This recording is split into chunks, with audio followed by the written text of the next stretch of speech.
So in transformers, we can connect it in TISCA to transform three-phase power either step up or step down. In TISCA, 50% of the first winding is tapped to the second winding, and the output or the input here is connected A, B, C as shown. The same way for the other side. So if we will derive this, for example, we have a 3-phase 100 volt ABC phase sequence source. In here we will have 100 volts, this of 0, and in here 100 volts, this of 240. We have a turns ratio of 2, for example. So what will happen on the other side?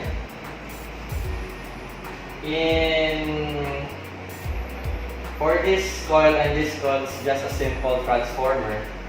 So we can say that this is only 100 system 0 over 2, which is 50 volts for A prime and B prime.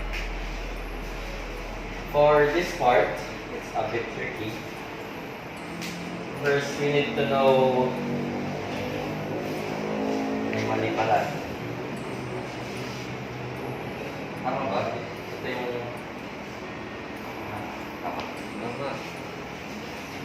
so, sa kabilang side, B prime, C prime, ganun lang din. Parang regular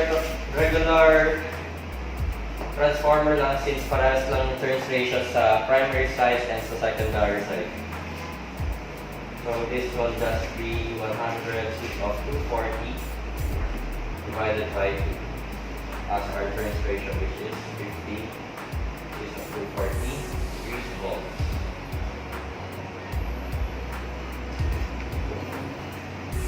So we have our voltages A prime, B prime as 50 of 0 and B prime, C prime as 50 of 240. Now where will we get our third phase? We simply have to add potential difference. So it is from C prime to this neutral. We say this point N is neutral. So from C prime to N plus N to A prime. So what's our value of C prime N?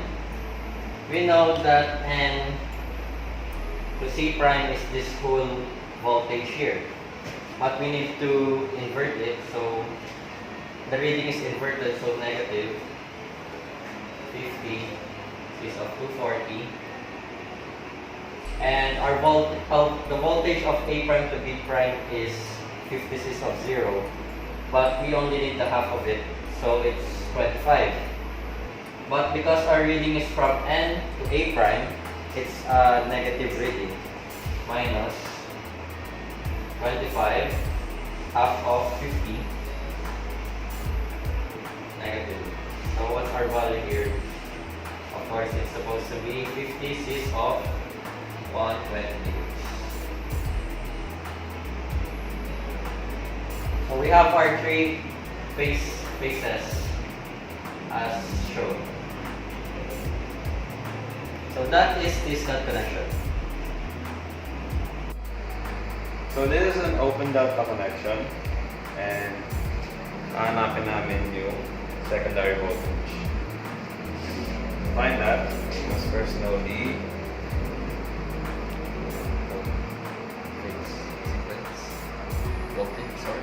voltage source. And we have a 100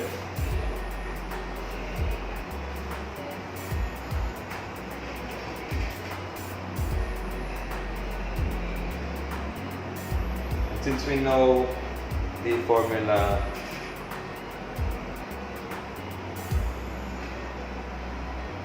is A, you can get the voltage for the secondary.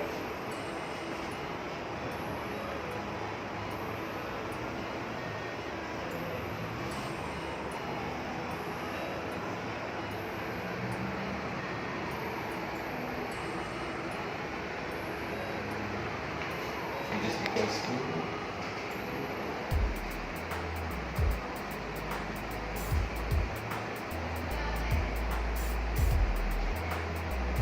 and to get the third phase,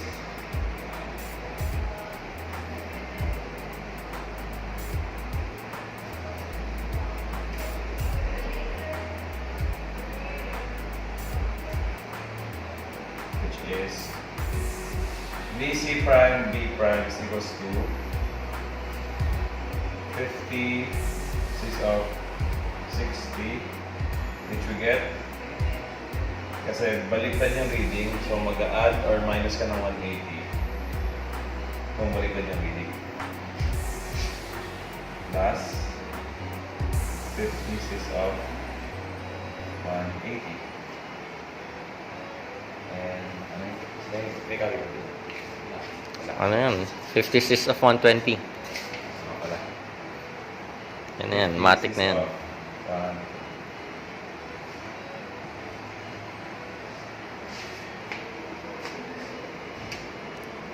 Okay, ngayon yung gagawin natin is 3-cut to open delta. 3-phase to 2-phase siya. So, yung sa primary side natin is 3-phase.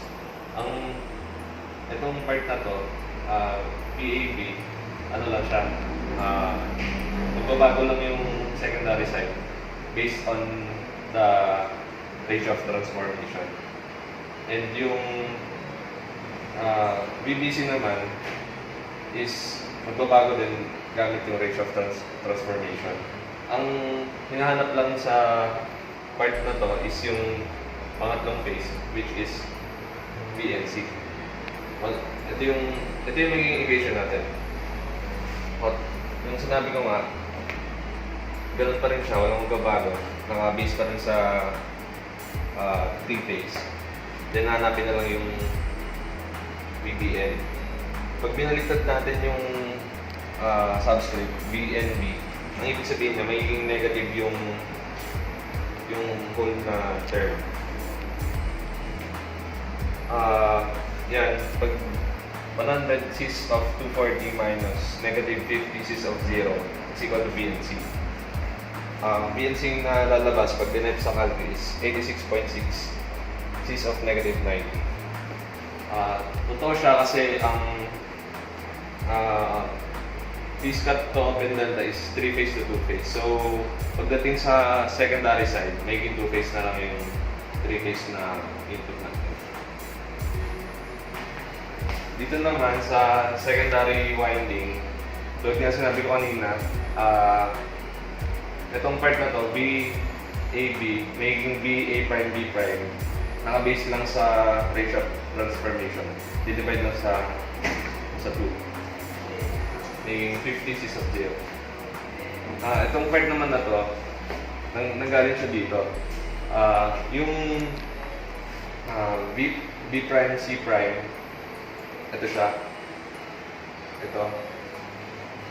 Tapos, over dun sa ratio of transformation multiplied by dun sa winding na to. Kasi 86.6% yung pumasok. Pero yung part na to is 100%. So, multiply natin yung NP dun sa 0.866 para kasi yun lang yung pumasok sa akin. Yung NS natin is 100. So, parang over 1. Tapos, pag tinay sa calculate, BB prime C prime is equal to 50 cis of negative 50. So, in this topic, we will derive how we can, from a 2-phase input, we can output 3-phase. And to do that, we can configure our transformers in open delta to is-cut transformer. So we have a two-phase source that are 90 degrees apart. 100 degrees cis of 0 and 100 degrees cis of 90. And if it's transformed to the secondary side, the first winding, we can just transform it regularly like two parallel windings. So this is simply 100 cis of 0 divided by whatever is the ratio of transformation equals to 50 cis of 0 degrees. That's our first phase, which is A prime to B prime. Now for this B prime to C prime, we have to be careful with our ratio, with our primary and secondary percentages. So our 100 cis of 90 degrees has a whole winding. 100 cis of 90 will be transformed by A. What our A is, we recall that the ratio of transformation is the ratio of the primary turns over the secondary turns. But our primary turns has the whole winding, so 1. But our secondary turns only has 86.6%. So that will be 0.866. Now we know our value of our ratio is 2. And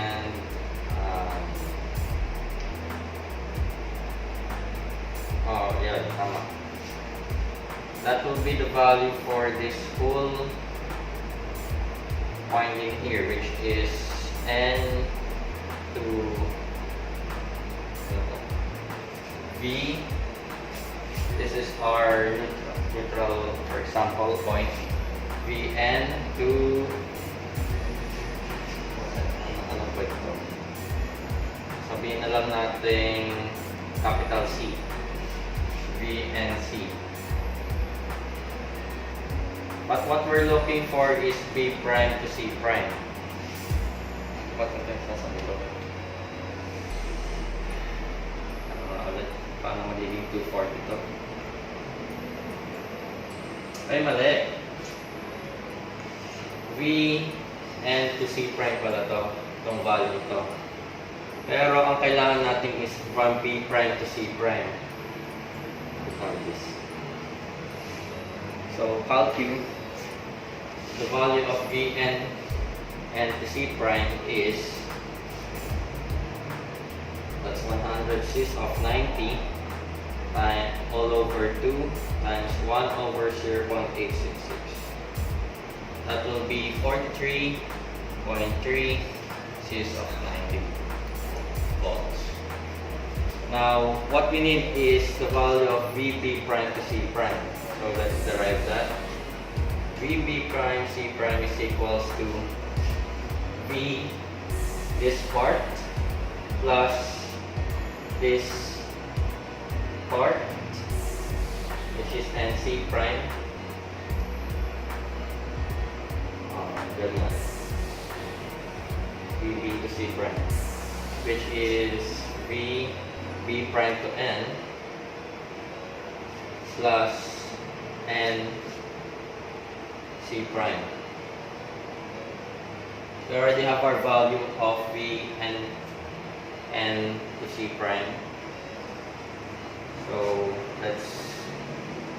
to get the value of VB prime N, we need to take a look of what the value is A prime to B prime is.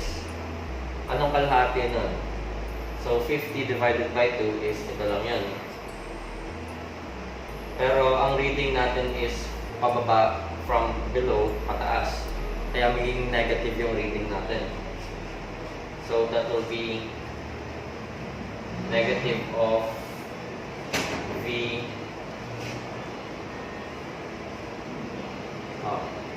negative. Ano man yung value ng VB prime to N yan. which is 25 cis of 0 plus yung nakuha na nating value ng end C prime 43.3 cis of 90. So pag tinype natin yan sa calculus, dapat yung pangalawang phase na makuha natin plus 43.3 cis of 90. So that is almost 50 cis of 120 degrees. Nakasunod pa. So may nakuha na natin yung pangalawang phase natin. Pero kulang pa, nawawala pa yung pangatlong phase. Kaya nga 3 phase, di ba? So, saan natin kukunin yung VC prime to A prime? From C prime to A prime. So, mag-potential difference lang tayo. C prime to N, anong value yan?